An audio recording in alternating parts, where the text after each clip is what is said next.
Delavci Vesne želijo nadaljevati s proizvodnjo akumulatorjev.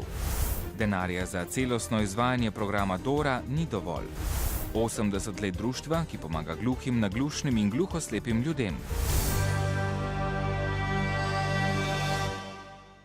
Pozdravljeni in vabljeni k ogledu dnevnika televizije Maribor.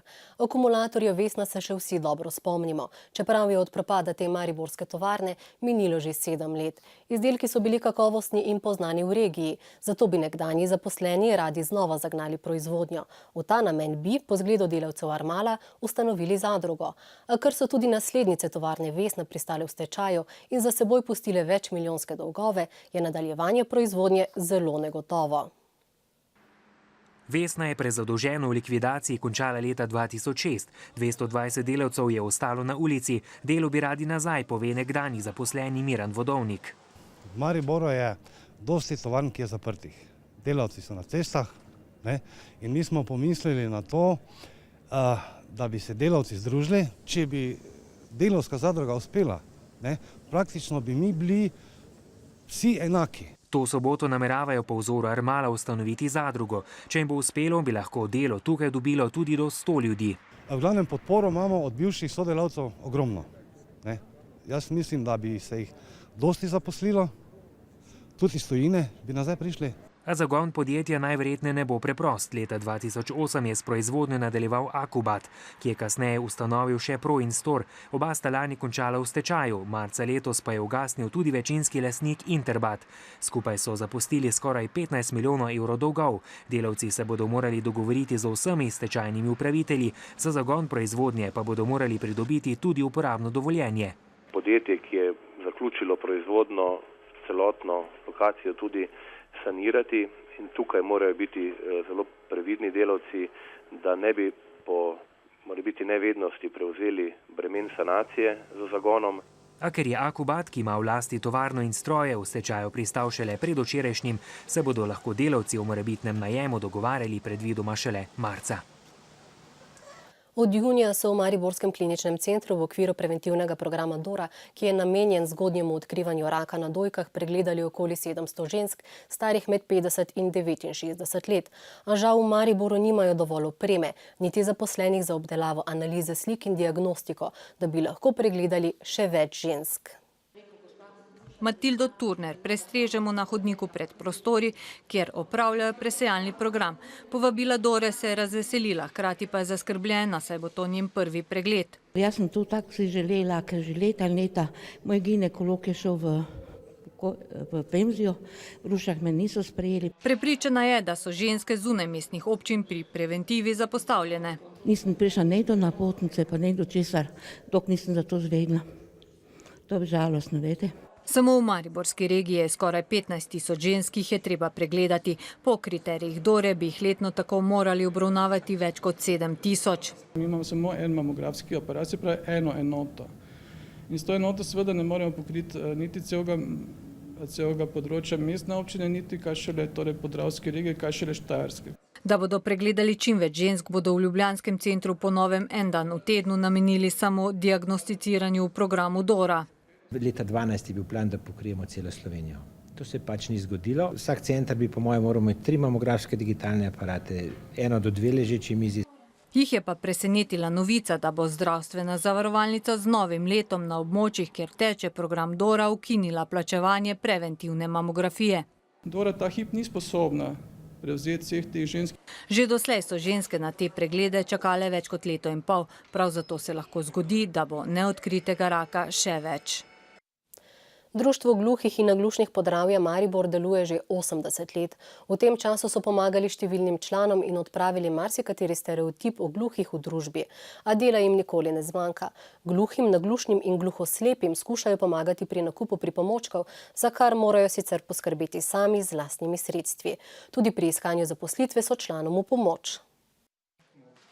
Dominik Mohorko je pred leti delal v tiskarni, a zaradi krize je ostal brez dela. Pred 3 leti so ga v Podravskem društvu gluhih in naglušnih zaposlili preko javnih del. Pridobivam informacije za vse naše člane, ki prihajajo ob sredah in petkah. Pripravljam razstave, odhajam na pošto, urejam druge stvari, odhajam na podružnico Ptuj, ki jo imamo, kamor prinesem vse naše podatke, vse naše informativne zadeve. Dominik nam razkaže pripomočke za gluhe, z njimi si olajšajo življenje, žal pa tudi denarnice, saj jim država večine pripomočkov ne dodeli brezplačno. Po našem mnenju in po našem že dolgoletnem prizadevanju država še do danes ni uredila, sistemsko uredila. Ker gluhi težko komunicirajo s polnočutečimi in se zato še bolj zapirajo vase, jim v društvu omogočajo, da se izobražujejo, rekreirajo in družijo.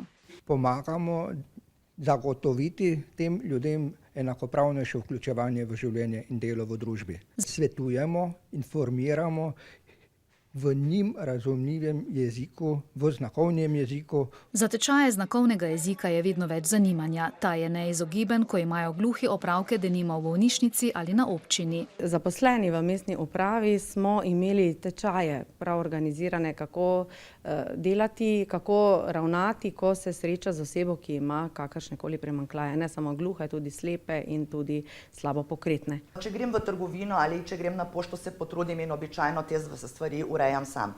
Če pa grem slučajno na javno upravo oziroma na upravne enote, zdravniku ali kamorkoli drugam v javne inštitucije, pa obvezno potrebujem tolmača. Društvo se financira pretežno iz občinskega proračuna in donacij, večino jih vsako leto namenijo za nakup 30 tehničnih pripomočkov za gluhe člane. Danes je bilo politično dogajanje zelo pestro, sestalo se je veliko teles državnega zbora. Odbor državnega zbora za notranje zadeve, javno upravo in lokalno samoupravo je denimo obravnaval noveli zakonov o političnih strankah ter o volilni kampanji. Predlagane spremembe naj bi omejile tudi korupcijska tveganja. Poglejmo si še druge pomembnejše dogodke. Odbor državnega zbora za zunanjo politiko je obsodil potezo Hrvaške, ki ni ustavila sodnega postopka v eni od 27 tožb proti Ljubljanski in Novi Ljubljanski banki, ki poteka na podlagi pooblastila hrvaške vlade. Člani odbora so se strinjali, da je Hrvaška s tem prekršila svoje obveznosti iz sklenjene mednarodne pogodbe. Seja je bila sicer sklicana zaradi slovenskega odgovora na hrvaški memorandum za arbitražo o meji, potem ko ga je vlada prejšnji teden potrdila. Odkar je parlamentarni odbor za notranje zadeve sprejel predlog zakona, ki določa odškodninsko shemo za izbrisane, Slovenska demokratska stranka svari pred finančnimi posledicami zakona. Po oceni Ministrstva za notranje zadeve naj bi država za izplačilo odškodnin v 5 letih namenila 130 milijonov evrov. Po oceni SDS pa bo znesek veliko višji. Opozarjajo, da bi, če višina odškodnin v sodnih postopkih ne bo omejena, lahko država zanje odštela več kot milijardo evrov. Danes so v Ribčevem Lazu na Gorenjskem pod nadzorom gradbenih inšpektorjev porušili leseno hišo Darka Kuzmiča, v kateri je ta živel 30 let. Na območju Bohinja je tako porušena 4. črna gradnja. Kuzmič, ki je postal brezdomec, je prvo noč sicer preživel pri prijateljih, zdaj pa naj bi se po pomoč obrnil tudi na občino. Ob včerajšnjem svetovnem dnevu romskega jezika so v mariborski sinagogi odprli razstavo Romi v gibanju. Pripravili so jo Akademija iz Gradca, Avstrijski kulturni forum in Zveza Romov Slovenije. Razstava priča o zgodovini, pa tudi o zdajšnjem položaju Romov pri nas. Ni naključje, da je razstava v sinagogi, se priča tudi o usodi Romov med drugo svetovno vojno. Medtem ko je genocid nad Židi dobro raziskan in splošno znan, se veliko manj govori o Romih, ki so bili prav tako žrtve nacističnega režima. Porajmos, genocid nad njimi je pozabljen in neraziskan. Tudi zato so cene, koliko Romov so nacisti sistematično pobili, zelo različne. Od 500 tisoč do kar 3 milijonov. Je seveda treba opozoriti na strašljiva ali strahotna dejstva, da so se pogromi nad temi ljudmi dogajali samo zato, ker so bili drugačni, ker so kradli, ker so bili temne polti, ker so skratka bili cigani. In kot da zgodovina ni pravšnja učiteljica. Romi namreč opozarjajo, da marsikje v Evropi spet narašča protiromsko razpoloženje. Kaj hitro se lahko zgodi to, kar se dogaja recimo na Češkem, na Madžarskem, potem tudi v Nemčiji, Italiji, Franciji. Ti izgredi lahko kaj kmalu pripeljejo tudi do tega, da bi Romi spet bili preganjeni, kot so bili v času druge svetovne vojne. Tudi zato, da se to ne bi zgodilo, nameravajo v mariborski sinagogi sistematično obdelati žalostno poglavje nacionalne zgodovine. Romski genocid je poglavje, ki si zasluži en resen znanstveni pristop, tudi zaradi tega, da ovržemo nekatere stereotipe. Razstava Romi v gibanju bo v mariborski sinagogi na ogled do 15. marca. Na Ptuju pa so pred nekaj meseci ustanovili zavod Itadakimasu, ki organizira literarne in druge kulturne prireditve v mestu. Dela so se resno lotili in že predstavili tudi novo knjižno zbirko Poetoviona. V njej so izdali 3 pesniške zbirke že uveljavljenih avtorjev: Davida Bedrača, Aleša Štegra in Tomaža Šalamuna. David Bedrač se slovensko poezijo podrobneje ukvarja kot literarni teoretik, kritik. O sodobni slovenski poeziji pripravlja doktorsko dizertacijo. Nova pesniška zbirka Tanka molčanja v naslovu poudarja molk, kot tanke niti med nami, ki hočejo zakričati. Pravzaprav se ukvarja s psihologijo človeka v smislu, kje je ta tanka, zanimiva meja med krikom in tišino, med molkom in besedo. Po svoje pravzaprav nek prastar, lahko rečemo, pesniški motiv. Aleš Šteger, kot eden najvidnejših slovenskih pesnikov in pobudnikov literarno-kulturnega utripa na Ptuju, je v novi pesniški zbirki Arhiv izbral pesmi iz dosedanjega pesniškega opusa. Ne gre zgolj torej za nek best of, ampak gre tudi za akcentuirano, izbrano knjigo tekstov, ki poskušajo dejansko predstavljati neko miselno linijo, ki se vleče od moje prve knjige poezije Šahovnice Ur do knjige Teles, do zadnje knjige, ki sem jo doslej izdal. Tomaž Šalamun je leta 1966 s pesniškim prvencem Poker raztreščil estetske norme takratne slovenske pesniške tradicije. Svetovni pesnik s prevodi v 21 jezikih je letos izdal svojo 44. samostojno pesniško zbirko z naslovom Dih. 3 pesniške zbirke so izšle v knjižni zbirki Poetoviona, novi zbirki v okviru ptujskega zavoda Itadakimasu. Knjižna zbirka Poetoviona je predvsem začrtana trenutno v poezijo, ker je Ptuj pač nekakšna še zmeraj svetovna prestolnica poezije z dnevi poezije in vina, ki jih gostimo vsako leto na Ptuju. Predvsem si želimo izdajati vrhunsko poezijo, ne samo slovensko, z drugim letom upamo tudi na kakšen prevod svetovno pomembnih pesnikov, velikih pesniških imen. V knjižni zbirki Poetoviona že pripravljajo naslednjo izdajo, kot pravijo, gre za človekoljuben projekt za krizo. Almanah oziroma antologijo 100 slovenskih pesmi 100 slovenskih pesnikov. Mi, vi, oni, fragmenti alternativnih praks 80-ih v Mariboru, pa je naslov razstave, ki je od sinoči na ogled v Mariborski umetnostni galeriji. Predstavljenih je okoli 250 fragmentov dokumentov, rekonstrukcij performansov in intervencij v javnem prostoru, ki so nastajali kot avantgardno kulturno vrenje in alternativa vzpostavljenemu umetnostnemu sistemu.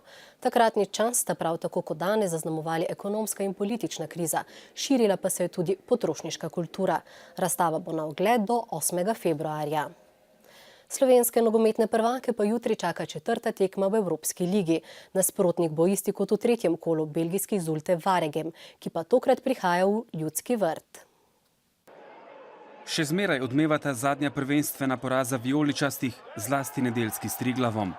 V Ljudskem vrtu so pred novo evropsko tekmo vseeno videti zelo mirni. Posledice, bom rekel, se ne smejo čutiti iz prostega razloga, ker niti po zmagoslavju, po zmagi se posledice ne čutijo v nekakšni euforiji.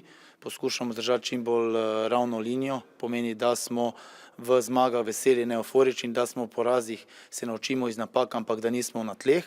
Z mislimi pa so že pri četrtkovi tekmi, ko bodo manjkali kar 3 mariborski bočni igralci. Trener je na položaju ob desni stranski črti že preizkusil Aleša Mertlja. Vsaka tekma je zgodba zase.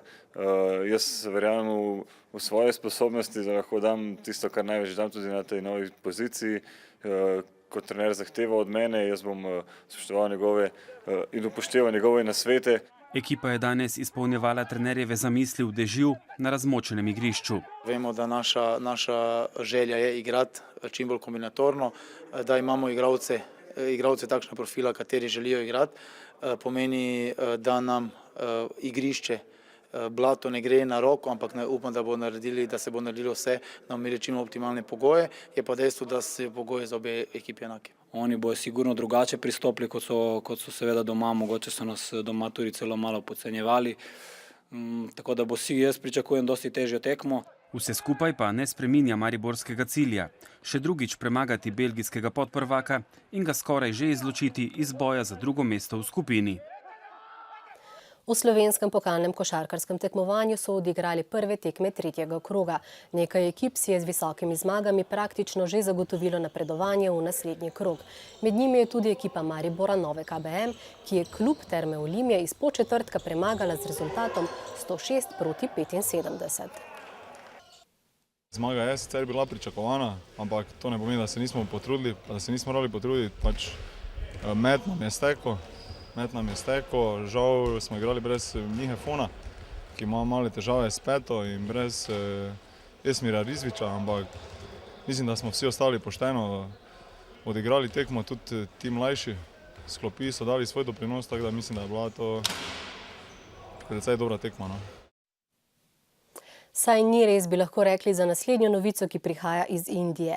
Neki računalniški programer je namreč dal odpoved, potem ko je nadrejene večkrat brez uspeha prosil za znižanje plače v višini dobrih 500 evrov na mesec.